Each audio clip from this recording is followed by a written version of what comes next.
이번 주에는 제가 선교지에 있는 관계로 간단하게 음성으로만 말씀을 나누겠습니다. 이제 2부를 들어가야 합니다. 우리 지난주까지는 그 1부를 마쳤습니다. 1장부터 3장까지였고요. 제목은 욥과 그에게 일어난 일에 관한 내용이었습니다. 네 가지 장면이 나왔죠. 하늘에서 천상회의가 있었고, 땅에서 일어난 일. 그 첫 번째 하늘과 땅의 이야기는 욥의 가죽과 관련된 일이었습니다. 이 가죽이라는 표현은 욥을 둘러싼 환경에 대한 그런 이야기였습니다. 두 번째 또 하늘과 땅 이야기가 나오는데 이젠 두 번째 이야기는 이제 욥 자신에게 어떠한 고난이 일어나는가. 그래서 욥의 가죽과 가죽입니다. 욥의 가죽과 욥의 환경과 그리고 욥 자신에게 이제 고통당하는 이 두 가지 이야기를 이제 나누면서 욥이 얼마나 철저하게 고통을 당했는가, 얼마나 철저하게 고난을 당했는가 이러한 이야기를 좀 하였습니다. 멀리서 세 명의 친구가 왔습니다. 근데 세 명의 친구가 왔는데 7일 동안 아무 말도 못하고 있는 모습이었습니다. 그런데 3장에서 욥이 이제 탄식하면서 이제 자기 이야기를 쏟아내자 그때부터 친구들이 막 변론하는 이야기가 4장부터 31장까지 나옵니다. 그래서 제 2부는 욥과 친구들이라는 제목으로 4장부터 31장까지 쭉 이어집니다.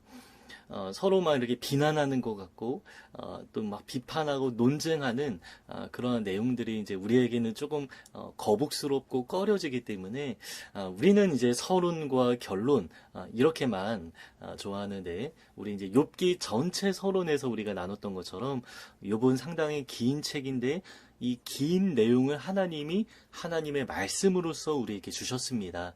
그래서 조금 지루한 것 같고 조금 이제 논쟁적이고 좀 이렇게 우리가 좀 굉장히 이제 피로하게 만드는 그러한 이야기지만 그래도 이 모든 이야기를 통해서 우리에게 주어지는 메시지가 너무나 많고요. 또 이제 욥의 친구들의 모습을 통해서 어쩌면 내 모습도 발견하게 됩니다. 저도 이 욥기를 공부하면서 제 모습도 많이 보았고 또 우리 한국교회가 너무 비슷하다 이러한 생각을 많이 했습니다. 그래서 이 욥과 친구들 이야기를 잘 읽어내면서 무엇이 잘못되는지 잘 이제 밝히 드러내야 이제 우리 신앙에서도 내가 이제 잘못을 범할 수 있는 것을 미리 예방할 수 있고요. 또 잘못 전해지는 가르침이 잘못되었구나 이것도 우리가 이제 알 수 있는 그런 어떤 면역 체계를 우리가 좀 기를 수 있는 그런 내용이다 이렇게 좀 이해하면 될 것 같습니다. 11페이지 한 페이지만 함께 보도록 하겠습니다. 욥의 위로자들 이라고 나와 있고 고난당하는 신자에게 해서는 안 될 말이 있다 라는 말로 시작합니다. 욥은 철저히 혼자였습니다. 우리 지난 3장에서 봤는데 욥의 친구들이 있었죠. 그런데 친구들이 있음에도 불구하고 욥이 대화를 나누지 못하고 독백하고 탄식하는 그런 모습입니다. 근데 친구들이 없는 상황에서 독백하면 그래도 외롭죠. 그런데 친구들이 있는 상황에서 교통이 없고 대화가 없는 상황에서 욥이 독백하고 친구들이 듣고 있는데 아무 말도 안 하는 그 상황은 더 외로움을 가중시키는 이제 철저하게 이제 고독해지는 그런 욥의 모습을 아주 잘 보여줍니다.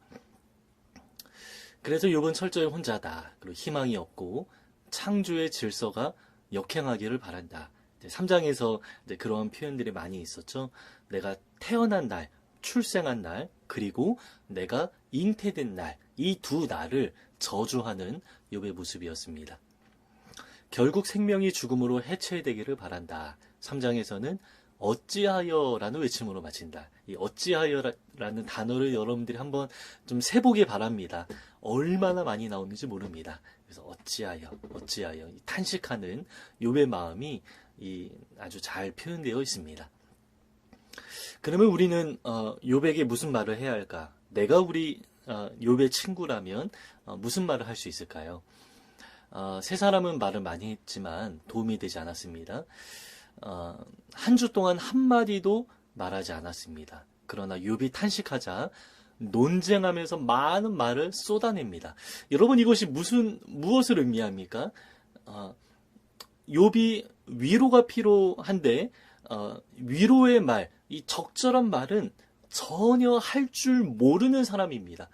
그런데 욥이 탄식하자 막 논쟁하는데 비난하고 비판하는 그러한 내용들을 이렇게 막 쏟아내는 것입니다. 그래서 욥의 친구들은 한마디로 말하면 위로할 줄 모르고 비판은 아주 잘하는, 비난은 아주 잘하는 그러한 사람들이 바로 욥의 친구들이다. 이렇게 이해할 수 있습니다. 세 가지 분위기가 있다라고 나와 있습니다. 첫 번째, 위로자들은 욥에게 감동하지 않습니다. 욥이 자꾸 변론하지만 그것에 대해서 받아들이지 않죠. 또 두 번째, 욥도 위로자에게 감동하지 않습니다. 전혀 도움이 되지 않는 것입니다. 서로 이제 대화하려면 어느 정도 공감도 되고 어느 정도 수용하고 그래야 이제 대화가 되어지는데 이 욥과 친구들의 대화는 전혀 이제 그런 것이 없었다라는 것입니다. 그러면 누가 옳습니까? 자, 세 번째, 하나님도 욥의 위로자들에게 감동하지 않는다. 42장 7절입니다. 제가 읽겠습니다. 여호와께서 욥에게 이 말씀을 하신 후에 여호와께서 대만 사람 엘리바스에게 이르시되 내가 너와 내 두 친구에게 노하다니 이는 너희가 나를 가리켜 말한 것이 내 종 욥의 말같이 옳지 못함이니라. 대만 사람 엘리바스를 대표로 세우면서 너와 두 친구에 대해서 옳지 못하다라고 하나님께서 마지막으로 선언하십니다. 그래서 하나님도 욥의 위로자들에게 감동하지 않습니다. 물론 하나님이 이제 욥은 변호하십니다. 그러나 욥의 말이 전부 다 맞지는 않습니다. 그러나 욥의 친구들에 대해서는 이제 하나님이 반대 입장에 서시고 욥에 대해서는 어떤 면에서는 욥을 인정하시고 어떤 면에서는 또 이제 교정하기 원하시는 그러한 내용들이 이제 마지막에 이제 잘 나옵니다. 그러면 이 9장에 걸친 이 논쟁에 의미가 없는가? 거의 그 자체로 보면 이제 맞는 말처럼 보입니다. 그러나 거짓 가르침은 닮았습니다. 그래서 이들의 말을 신학체계, 목회 유형, 틈이나 누락 이러한 면들을 좀 자세히 살펴야 된다라고 합니다. 자, 그러면 이들의 신학체계가 무엇입니까? 밑에 있는 내용 보시면 하나님이 절대적으로 통치하신다. 맞습니다. 또 하나님은 절대적으로 정의롭고 공정하시다. 맞습니다. 세 번째, 그러므로 하나님은 권선징악하신다. 그렇지 않으면 하나님은 불의하시다. 자, 이게 맞기도 하고 틀리기도 합니다. 하나님은 결국에 권선징악하십니다. 그러나 이 세상에서 하나님이 통치하는 방식은 좀 다르다라고 했습니다. 모든 악을 다 소멸하는 방식으로 이 세상을 다스리시는 것이 아니라 악도 사용하시면서 의인에게 고난이 찾아온다. 이 이야기가 이제 욥기에도 나오고 성경 전반에 많이 나타납니다. 하나님의 사람들 가운데 고난을 통해서 다뤄지지 않은 사람들은 단 한 사람도 없었죠. 그래서 하나님은 이 고난을 허용하셨는데 그 고난을 허용하시는 과정 중에 이제 악을 사용하십니다. 사탄의 세력을 허용하십니다. 그것을 통해서 하나님의 사람들이 연단되고 또 이제 온전함에 이르기 원하는 그 하나님의 의도가 있는데 그 하나님의 의도를 우리가 다 알 수는 없지만 하나님은 세상의 악을 허용하시고 다루시고 이용하시면서 이 세상을 이끌어 가신다. 그러나 그 하나님이 악하다 이렇게 볼 수는 없다라는 것이죠. 그래서 하나님은 절대 주권을 가지고 이 세상을 선하게 통치하시는데 과정 중에 다루는 것들이 있다. 이렇게 우리가 봐야 합니다. 그래서 이 악의 문제, 제가 이제 욥기 서론에서 신정론, 과연 신은 정당한가? 이 신정론과 관련된 이야기를 서두에 꺼냈는데 이제 그런 내용들이 앞으로 계속 많이 나올 것입니다. 그런데 욥의 친구들은 이 세상에서 권선징악이 그대로 이루어진다. 이렇게 좀 이해를 했던 것이죠. 만약에 그렇지 않으면 하나님은 불의하시다. 하나님은 의롭기 때문에 반드시 세상에서 이제 권선, 진, 악이 나타난다. 그래서 네 번째 결론이 나옵니다. 이거는 진리가 아니라 이제 욥의 친구들의 결론입니다. 이렇게 말합니다. 내가 고난을 당하면 내 죄 때문이다. 그러므로 공정한 벌이다. 이 체계를 가지고 욥에게 정죄하는 것입니다. 자, 밑에 위로자들의 논조를 보면요. 자신이 옳다고 믿는다. 그러나 정직하지 못하다. 세상을 교리에 억지로 끼워 맞추지 세상에 일어나는 일들을 있는 그대로는 보지 못한다. 세 번째, 공감대가 없습니다. 그들은 고난을 겪어보지 못했기 때문에 이제 공감하지 못합니다. 그리고 이제 사랑도 없습니다. 그래서 이제 위로하지 못했다라고 했죠. 물론 이제 같은 자리에서 이제 일주일 동안 함께 있는 것만으로도 이제 위로가 될 수도 있습니다. 그러나 함께 있는데 위로가 되기도 하고 함께 있는데 위로가 안 되기도 하죠. 그 마음에 사랑이 있는가 없는가. 그러나 욥의 친구들은 그 3장에서 그 7일 동안 함께 앉아 있는 그 모습만으로는 그들의 마음이 어떤지는 확인할 수 없었지만 4장부터 이어지는 그 논쟁하는 이야기들을 보면 이들은 이제 위로할 줄 모르는 사람이었기 때문에 말을 못했던 것이죠. 사랑이 없습니다. 공감하지 못합니다. 아주 딱딱한 자기만의 어떤 이론과 체계를 가지고 욥을 대하는 그러한 모습입니다. 밑에 있는 내용이 아주 중요합니다. 위로자들이 믿지 않는 것입니다. 세 가지를 믿지 않았는데요. 첫 번째 이들은 이제 사탄의 세력에 대해서 이 영적인 세력에 대해서 전혀 언급하지 못합니다. 그러나 우리가 1, 2장에서 보면 이제 장면이 4번 전환되면서 하늘과 땅이 연결되는 모습을 보았습니다. 하늘에서 회의와 땅에서 이루어지는 이 일들이 이렇게 연결이 됩니다. 땅에서 묻고 풀면 하늘에서 묻고 풀린다. 하늘과 땅이 연결되어 있다. 이러한 식으로 이제 말씀하셨습니다. 그리고 성경에서는 이제 영적인 세력에 대해서 얼마나 많이 언급합니까? 창조 기사로부터 이제 사탄은 그의 존재가 아주 명확하게 드러나죠. 그래서 이 영적인 세력에 대해서 우리가 조금 잘 이해할 필요가 있습니다. 그러나 이들의 논쟁을 보면 이 사탄에 대해서 전혀 잘 모르는 것처럼 보입니다. 사탄의 개입에 대해서 한마디 언급하지 않는 그런 욥의 친구들의 모습을 보게 됩니다. 그러나 욥의 생각에는 영적인 이해가 이제 엿보입니다. 3장 8절과 26장 12절에 나와 있는데 제가 한번 읽어보겠습니다. 3장 8절입니다. 나를 저주하는 자들 곧 리워 야단을 격동시키기에 익숙한 자들이 그 밤을 저주하였더라면.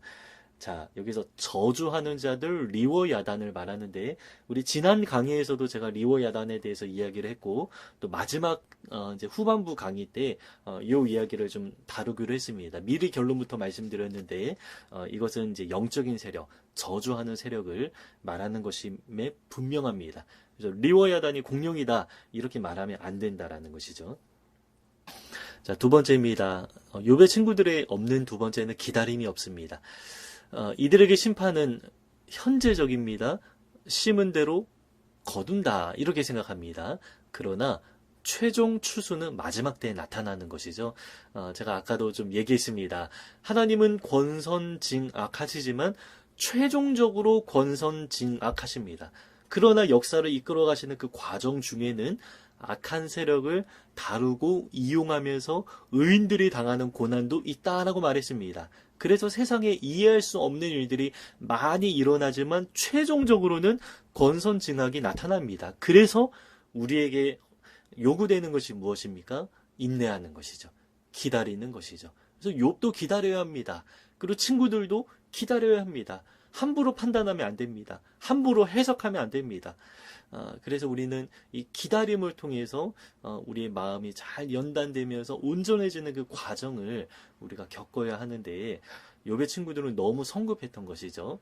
그래서 욥이 당하는 고난을 보니까 너한테 문제가 있는 거 아니야? 너한테 죄가 있기 때문에 나타나는 것이다. 그렇지 않으면 설명이 안 된다. 그러나 우리는 설명할 수 없는 일들이 많다. 이것을 전제로 깔고 우리가 신앙인의 삶을 이제 살아야 한다라는 것이죠. 그래서 눈에 보이는 결과만 이제 추구하면 안 된다. 신앙은 비인격적인 슬롯머신이 아니다. 그래서 우리가 이것을 잘 이해합니다. 그러나 이 한국의 많은 사람들이 너무 쉽게 자꾸 해석하려고 합니다. 자꾸 하나님이 이렇게 하셨어. 이제 하나님의 주권과 하나님의 개입에 대해서 너무 좀 이렇게 기계적으로 잘못 이해하는 것입니다. 그래서 무조건 하나님이 내가 잘못해서 내가 겪는 어려움일지라도 하나님이 이러면서 자기를 포장하는 그런 말들이 너무 많이 있습니다. 결코 신앙이 좋은 모습이 아닙니다. 너무 성급한 것이고 좀 지나친 말입니다. 위로자들이 믿지 않은 세 번째는 십자가가 없습니다. 이들의 가장 큰 오류는 무죄한 자의 고난을 누락시킨 것이다. 의인이 당하는 고난이 있다. 여러분 성경에 얼마나 많이 나옵니까? 그러나 이에 대한 이해가 전혀 없는 그런 사람이었습니다. 네, 4장 7절에 이렇게 질문합니다. 죄 없이 망한 자가 누구인가? 자, 성경은 십자가로 대답합니다. 죄가 없는 예수님, 가장 의로우신 분이 가장 큰 고난을 당하셨습니다. 그리고 우리도 그러한 일들을 당할 수 있고 신약시대만이 아니라 구약에서도 그러한 내용들이 아주 많이 나옵니다. 성경에 일관된 내용입니다. 그래서 우리가 이 고난의 신학, 이 고난에 대해서 잘 이해해야 하는 것이죠. 무조건 막 예수 믿는 사람에게 막 좋은 일이 일어나야 된다. 어려움을 빨리 극복하고 자꾸 좋은 일, 이런 이야기들을 참 많이 합니다. 그러나 여러분, 순교하는 사람들은 어떻습니까?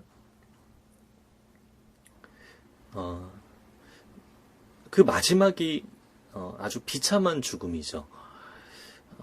그렇게 보면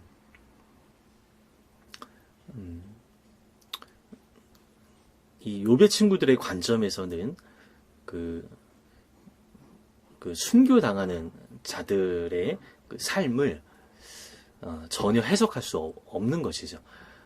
상당히 현세적이고 지금 나에게 일어나는 일에만 관심이 있고 지금 내가 잘 되어야 하고 그것을 위해서 내가 하나님을 열심히 믿어야 된다. 이렇게 생각하는 사람들의 아주 잘못된 이 생각입니다. 그래서 우리가 십자가, 고난, 또 인내, 이게 우리 신앙인의 삶에 아주 필수인데 하나님 언제까지입니까? 어찌하여입니까? 이러한 탄식이 우리 삶 가운데 나타나는 것은 어떻게 보면 자연스러운 것입니다. 그래서 이 모든 삶의 무게와 이 어려움과 이해할 수 없는 모든 환경들을 우리가 끌어안으면서 어떻게 살아가야 됩니까? 그럼에도 하나님 앞에 순종하겠습니다. 주님의 길을 걷겠습니다. 그러나 우리에게는 마지막으로 주어진 소망이 있습니다. 그것이 바로 하나님의 나라입니다. 하나님 나라의 소망이 분명하면요, 순교도 기쁨으로 감당할 수 있는 것이죠. 그 마지막이 비참해도 괜찮은 것입니다. 그래서 우리는 그 십자가에 대해서, 고난에 대해서 좀 잘 이해하고 잘 정리하고 좀 살아갈 필요가 있습니다. 가장 큰 힘은 하나님 나라입니다. 그 하나님 나라 소망, 이것이 분명해야 고난을 이길 힘이 생기고요. 마지막 끝까지 우리의 삶이 너무나 어렵게 또 비참하게 마지막을 맞이한다라고 하더라도 괜찮습니다. 이러한 고백이 나오는 것입니다. 성경이 그렇게 말씀하는데요. 부자와 거지 나사로 비유가 바로 그 의미입니다. 여러분, 우리가 거지 나사로를 보면서 정말로 복된 삶이라고 말하지 않습니까? 그 이유가 무엇입니까? 하나님 나라가 있다라고 믿기 때문에 그의 삶의 일평생이 그렇게 비참한 삶이더라도 우리는 그의 삶이 복되다라고 고백합니다. 그리고 성경은 그의 삶을 복되다 이렇게 말하라, 그렇게 생각하라 라고 우리에게 요구하는 것입니다. 부자가 복된 것이 아니라 거지 나사로가 복된 것이죠. 어떤 관점에서입니까? 하나님 나라의 관점에서 볼 때에 그렇다라는 것입니다. 네, 이렇게 여기까지 2부의 서론입니다. 2부의 서론까지 이렇게 마치겠습니다.